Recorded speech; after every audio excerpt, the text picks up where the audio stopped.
नरसीपट्टनम में रहे वीरू बहुत मेहनत करके जीने लगा। वीरू हर रोज जंगल जाकर लकड़ियां मार के उन्हें बेच के आए हुए पैसों से उसकी बीमार पत्नी का इलाज कराता रहा। एक दिन वीरू की पत्नी राधा की तबीयत बहुत बिगड़ जाती है। सुनिए, अभी तो मुझे चलने में भी बहुत मुश्किल हो रहा है जी। आप बहुत मेहनत कर रहे हो और मैं कम से कम आपके लिए खाना बनाने की स्थिति में भी नहीं हूँ। इससे अच्छा है मैं मर जाऊं जी। राधा ऐसे कह के दुखी होने लगी। तब वीरू राधा को गले लगाकर, ऐसे मत कहो राधा, तेरे बिना मैं कैसे जीऊंगा। चाहे कुछ भी हो जाए, मैं तुम्हें कुछ नहीं होने दूंगा। तू हिम्मत से रहना। मेरे जिंदा रहने का भरोसा ही नहीं है जी। आप मेरे लिए बहुत मेहनत कर रहे हो, मैं देख नहीं सकती। ऐसे कह के रोने लगी राधा। राधा ऐसे कह के हिम्मत हारने पर वीरू को बहुत दुख लगता है। राधा को कैसे समझाना है वीरू को पता नहीं चला। वीरू वहां से निकल के राधा का इलाज कर रहे डॉक्टर से मिलता है। डॉक्टर साहब, मेरी पत्नी को बचाइए। उसके बिना मैं नहीं रह सकता डॉक्टर साहब। डॉक्टर से प्रार्थना करने लगा। तब डॉक्टर ने, वीरू, तुझे देखने से बहुत बुरा लग रहा है। एक काम करते हैं, मैं शहर से मेडिसिन लाऊंगा। उनसे राधा का इलाज करने का प्रयत्न करेंगे वीरू। ऐसे कहता है। डॉक्टर की बातें सुनकर वीरू का दिल थोड़ा हल्का होता है। तब वो खुश होकर, खुशी की बात बोले डॉक्टर साहब, अब जल्दी से राधा के लिए मेडिसिन मंगाइए ना। जरूर मंगाऊंगा वीरू, पर क्या है डॉक्टर साहब, बताइए ना।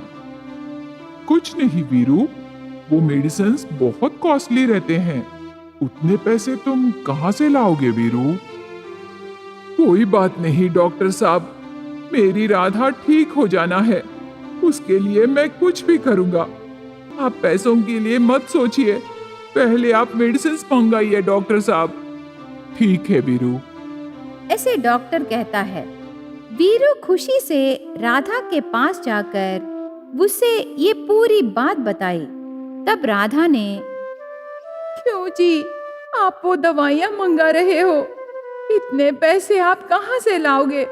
मैं तो वैसे भी मरने वाली हूँ जी। इतने पैसे क्यों जी? राधा, देखते रहना, तू ठीक हो जाएगी। पैसों के बारे में तो बिल्कुल मत सोच। ऐसे राधा को हिम्मत दिलाता है वीरू। लेकिन वीरू मन में सोचने लगा कि इतने पैसे कैसे कमाना है। इतने पैसे कमाने के लिए हर रोज कितने लकड़ियां मारना है? मुझसे होगा क्या? नहीं नहीं, मेरी पत्नी के लिए कुछ भी करना है। वीरू कुल्हाड़ी लेकर जंगल को जाकर पेड़ों को काटना शुरू करता है। सुबह से वो बहुत सारी लकड़ियां काटता रहा। शाम तक वो काम करता रहा। वीरू उस जंगल में रहे एक बड़े पेड़ के पास जाकर उसे मारने कुल्हाड़ी को तेज करते समय वीरू को एक आवाज सुनाई दी। वीरू, मुझे काट के मेरी लकड़ियां बेचना चाहते हो? ऐसे पेड़ कहती है। तब वीरू वो बड़ा पेड़ बातें करना देखकर, हाँ, पर मुझे माफ करो। मेरी पत्नी को बचाने के लिए मुझे पैसों की जरूरत है। इसीलिए मैं लकड़ियां काट के उन्हें बेचकर पैसे कमाना चाहता हूँ। मुझे इस काम के सिवाय दूसरा काम नहीं आता ना। ऐसे वीरू उसकी परेशानी पेड़ से बताई। वो सब सुन के पेड़ बहुत फील हो जाती है। तब वो पेड़ वीरू से, वीरू, तेरी परेशानियां सुन के मुझे बहुत बुरा लगा, इसीलिए मैं तुम्हारी मदद करना चाहती हूँ। सुनो वीरू, अभी तो मुझे काट के लकड़ियां बेचकर आए हुए पैसों से ज्यादा मैं तुम्हें हर रोज तरह तरह के फल देती हूँ। उन फलों को तुम बेचो वीरू, तुम्हें बहुत पैसे मिलेंगे। ऐसे पेड़ कहती है। तब वीरू बहुत खुश होता है। बहुत खुशी हुई पेड़, आगे से मैं पेड़ों को नहीं काटूंगा। ऐसे कहता है। तब वो पेड़ खुश होकर थोड़े फल देती है। वीरू उन फलों को बाजार में बेचकर आए हुए पैसों से उसकी पत्नी राधा का इलाज कराने लगा। हर रोज वीरू जंगल को जाना, वो पेड़ वीरू को फल देना और वीरू उन फलों को बाजार ले जाके बेचना। ऐसे बहुत महीने चला। एक दिन उस पेड़ के बगल वाली पेड़ ऐसे कहने लगी, दोस्त, तुम इस मानव पर बहुत यकीन कर रहे हो। लोगों पर भरोसा मत रखो। उनकी जरूरतें पूरी हो जाने से उनके अंदर रहे दूसरा आदमी बाहर आएगा दोस्त। ऐसे कहती है। तब फलों वाली पेड़ ऐसे कहने लगी, नहीं दोस्त, सभी मानव एक जैसे नहीं रहते। तू गलत समझ रही है। वीरू बहुत अच्छा आदमी है। वो उसकी पत्नी के लिए बहुत परेशान है। उसे देखने से पता चल रहा है ना दोस्त। ऐसे वो पेड़ उसके दोस्त से कहने लगी। यहाँ वीरू की पत्नी धीरे धीरे ठीक होने लगी। राधा बिस्तर से उठ के चलने लगी। सुनिए, देखिए ना, मैं चलने लगी हूँ। आपका यकीन सच हुआ जी। आपको मेरे ऊपर रही प्यार के कारण ही मैं ठीक हो गई। ऐसे राधा बहुत खुश होती है। राधा को देखकर वीरू भी बहुत खुश होता है। ये बात वीरू जाकर पेड़ से बताई। पेड़ माता, जिंदगी भर मैं तुम्हारी आभारी रहूंगा। तुमने मेरी बहुत मदद की माता। वीरू पेड़ से ऐसे कह के आंसू बहाने लगा। वीरू की अच्छाई देखकर वो पेड़ और ज्यादा फल देने लगी। एक दिन एक व्यापारी वीरू के पास आकर, वीरू, तुम मेरी मदद करने से मैं तुम्हें बहुत पैसे दूंगा। बताइए साहब, आपको क्या चाहिए? कुछ नहीं वीरू, जंगल में एक बड़ा पेड़ है। उस पेड़ की लकड़ियां बहुत कीमती हैं। उस पेड़ को तुम काटने से मैं तुम्हें बहुत पैसे दूंगा। अभी तो तुम ये एडवांस रखो। वो एक पेटी भर पैसे देता है। इतने पैसे देखकर वीरू बहुत खुश होता है। बताइए साहब, कहाँ है वो पेड़? मैं अभी उसे काट के लाऊंगा। ऐसे वीरू कहता है। व्यापारी वीरू को जंगल ले जाकर हर रोज वीरू को फल दे रही पेड़ को दिखाकर, यही पेड़ है वीरू, कल सुबह तक इस पेड़ की लकड़ियां काट दो। ऐसे कहता है।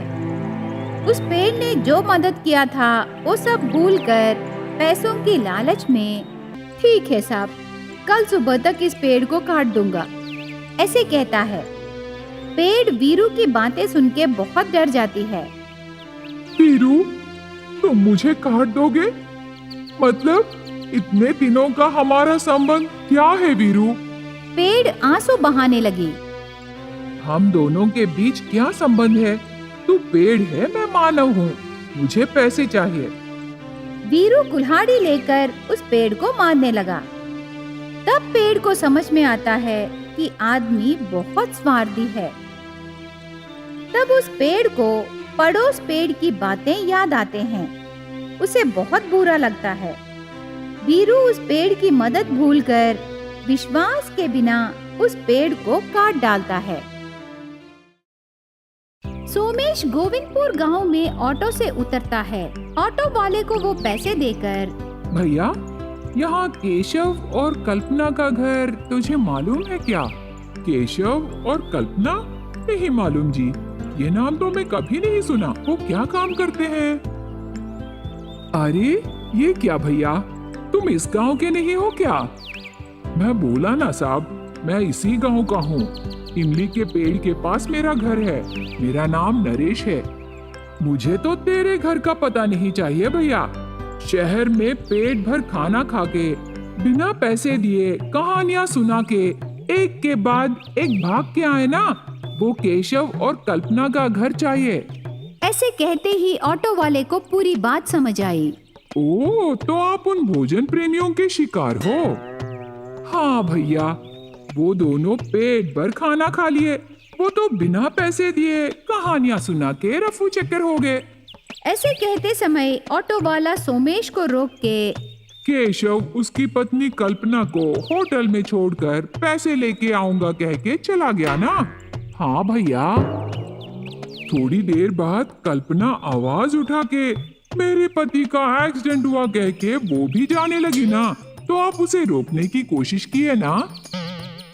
अरे ये सब तुम्हें कैसे पता भैया? अभी मेरी बात पूरी नहीं हुई साहब।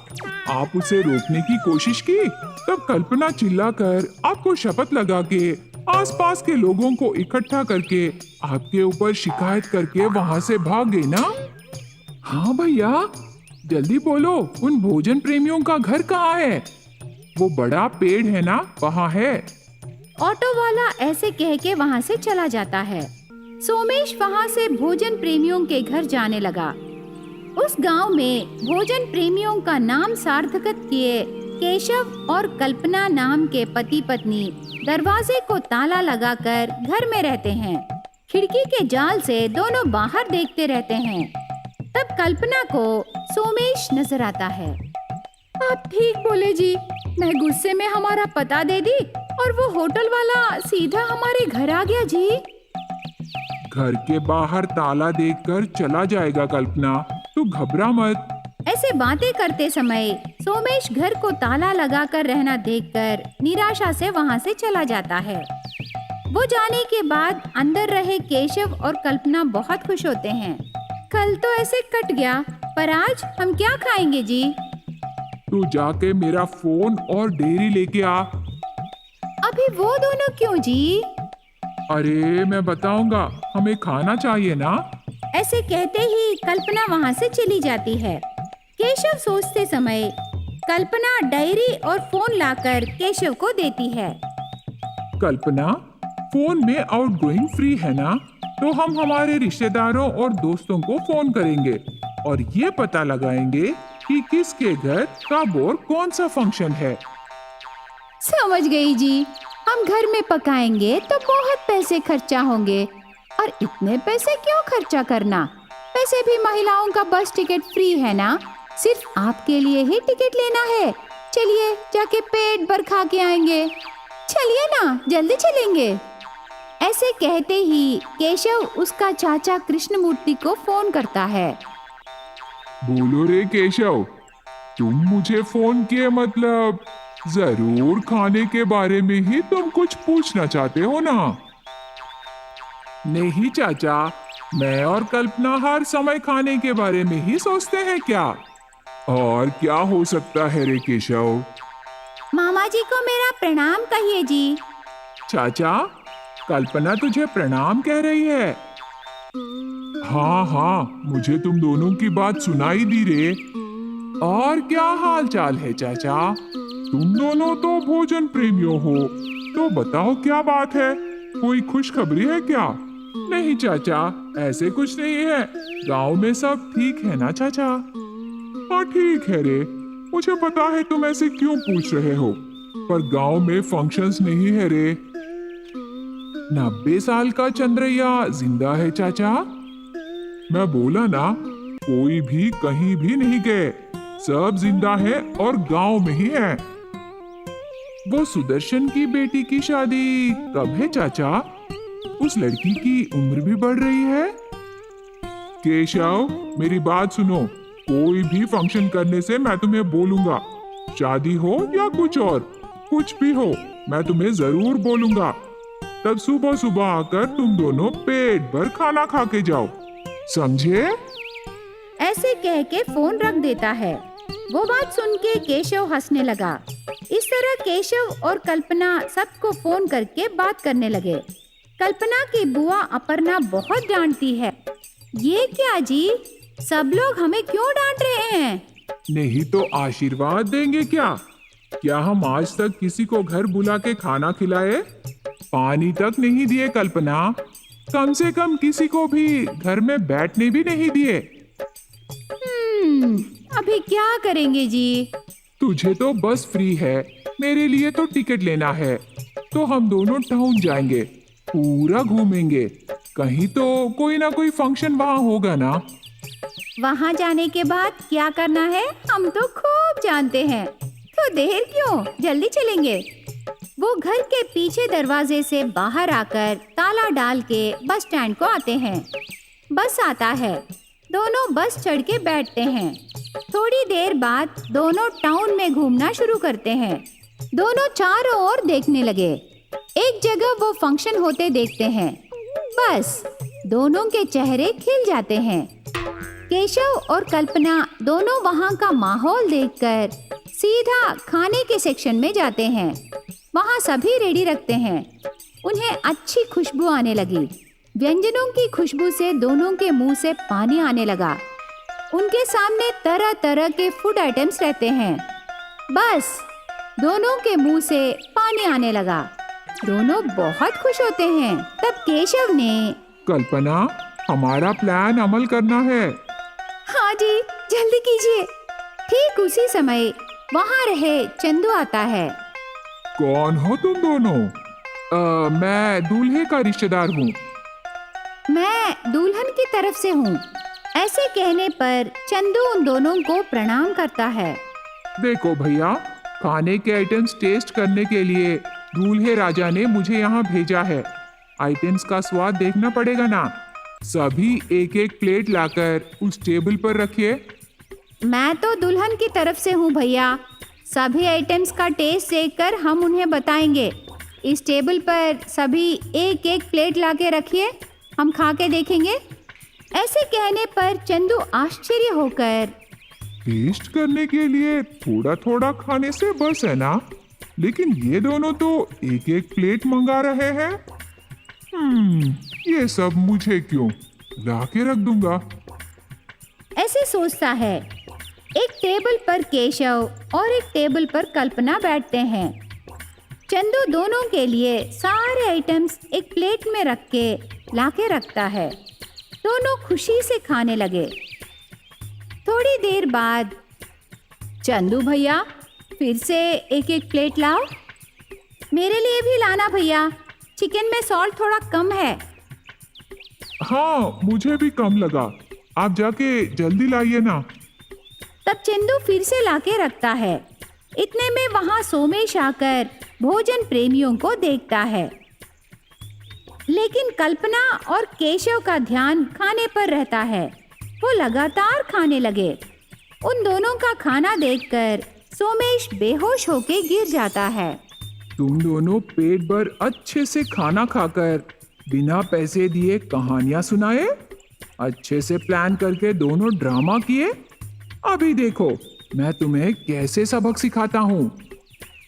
सोमेश चंदू को प्लास्टिक चिपकली देता है। चंदू पूरा समझ लेता है। वो हंसते हुए चावल में मिलाकर केशव के पास लाके रखता है। तब केशव को चिपकली नजर आती है। वो घबरा कर, कल्पना, चिपकली। केशव चिपकली कल्पना के ऊपर फेंक देता है। तब कल्पना घबरा जाती है। अरे, इस खाने में तो चिपकली गिरा, शायद जहर पूरा फैल गया होगा। ऐसे कहने पर केशव और कल्पना घबरा कर पेट भर खाने पर वहाँ से वो दोनों उठ नहीं पाते। आज हमारी मृत्यु कायम है कल्पना। मुझे भी वही लग रहा है जी। हम तो पेट भर खा लिए, भाग भी नहीं सकते। दोनों गहरी सांस लेते समय उनके पास सोमेश आता है। दोनों सोमेश को देखकर शॉक हो जाते हैं। बुजुर्ग कहते हैं कि खाना कम खाने से अमृत है, ज्यादा खाने से जहर है। तुम्हारी आदत आज तुम दोनों को खतरे में डाल दी। ये बताने के लिए ही हम चिपकली का नाटक किए, समझे केशव? ऐसे कह के वहाँ से सोमेश चला जाता है। केशव और कल्पना बहुत सोचकर अगले दिन से खाना कम खाने लगे।